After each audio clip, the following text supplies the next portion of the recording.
it's Stacy here from craftaholicmama.blogspot.com, and today I am featuring this Nook's Ornamental Newton stamp set for my blog post for the design team for Scrapping for Less. I just love this cute little cat hanging onto this ornament, and I'm going to heat emboss it with Versamark and detailed white embossing powder. And I use my EK Success powder tool to make sure I get all the static so that it embosses nice and neat.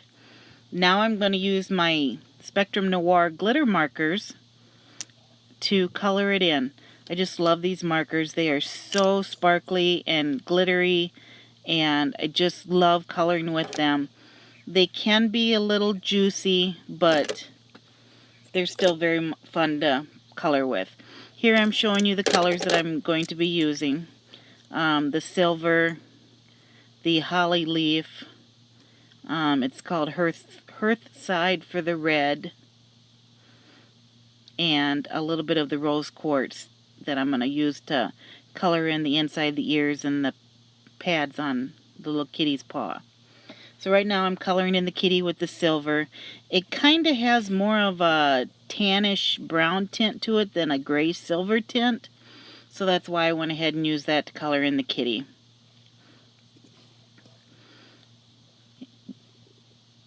When you heat emboss with the powder, it helps to keep your ink or your color medium within the lines. I'm not the greatest of color, I'll be the first to admit. I sometimes go outside of the lines, or I get too impatient and don't let it dry and it bleeds together, and I do run into that here in a little bit. But I just go with it. It doesn't bother me. I fix it the best I can, and I just move on from there. It's handmade. It's not meant to be perfect.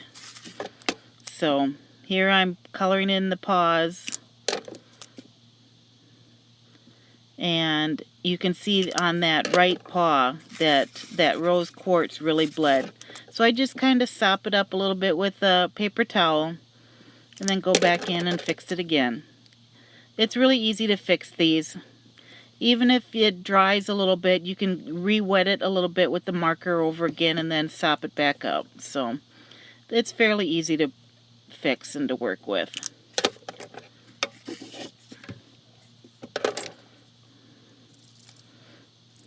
I've colored before with these markers. They're just so fun. They are very juicy, so you kind of have to be a little careful. But they are just so sparkly and so pigmented that they're just a real blast to play with. Here I'm going to color in the ornament with the holly leaf green.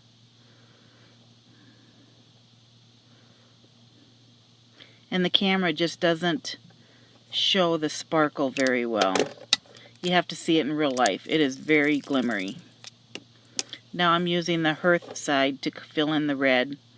I'm going to leave the stripes white so that they are red, white, and green.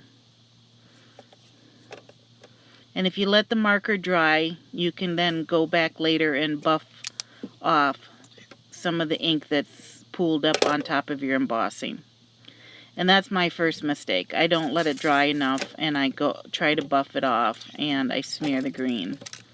But I fix it. Here I'm going to use the Holly Jolly paper pad from Pebbles, which I also purchased from Scrapping for Less, and the Gina Marie Fishtail banners, I think they're called.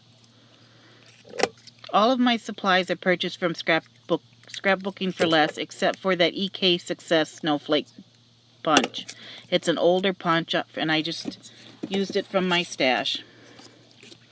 So I went ahead and prepped my card base and stamped on the inside. I'm going to use my Tombow tape runner to adhere all my layers.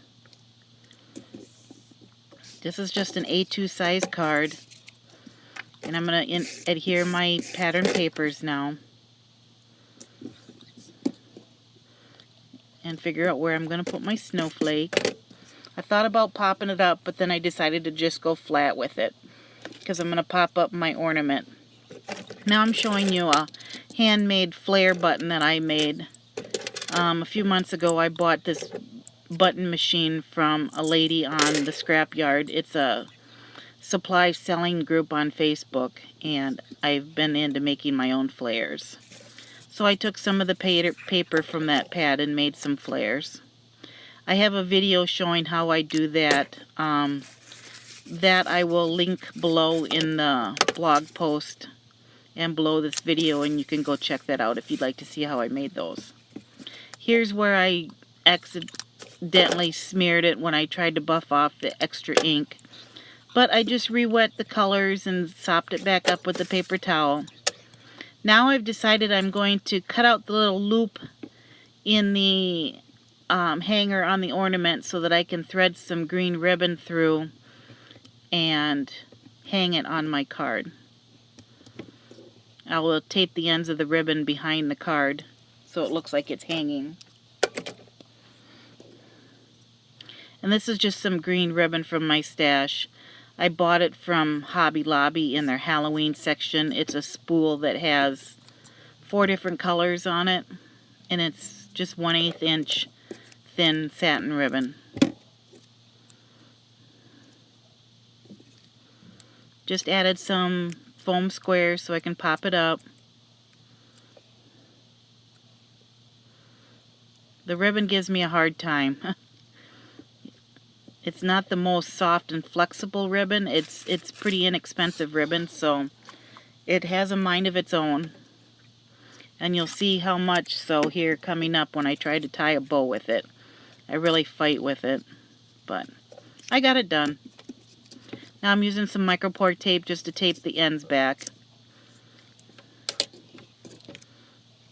And there's my card panel.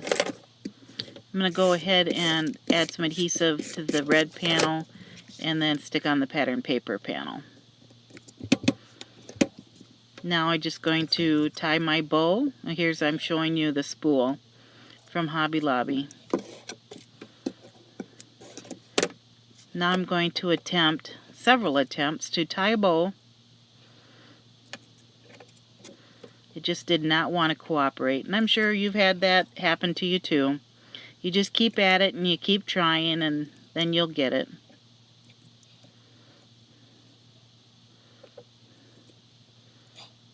Practice makes perfect.